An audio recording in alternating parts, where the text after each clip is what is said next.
আসসালামু আলাইকুম রহমতুল্লাহ। আপনি যদি বাংলাদেশ জামাত ইসলামীর সদস্য রোকন হতে চান তাহলে আপনাকে ৬টি শর্ত মানতে হবে।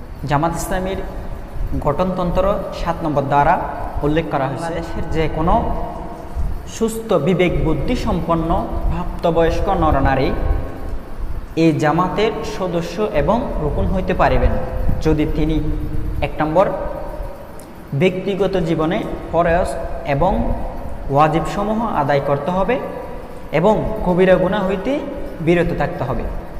২ নম্বর উপার্জনের এমন কোনো পন্থা অবলম্বন করা যাবে না যাহা আল্লাহ তাআলার নাফরমানির পর্যায়ে পড়ে এবং অবৈধ।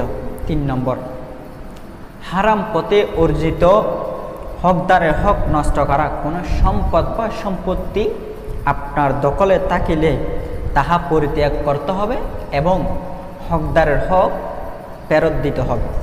৪ নম্বর মৌলিক মানবীয় যোগ্যতা অর্জনের বিচারে আশাব্যঞ্জক অবস্থানে রয়েছে।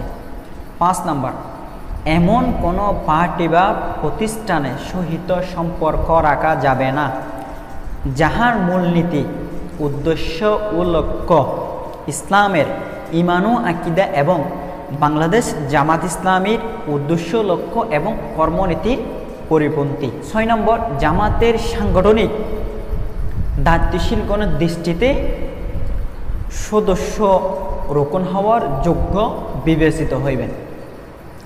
এই ৬টি শর্ত যদি আপনি মেনে চলতে পারেন তাহলে অবশ্যই বাংলাদেশ জামাত ইসলামীর একজন সদস্য রোকন আপনি হতে পারবেন ইনশাআল্লাহ।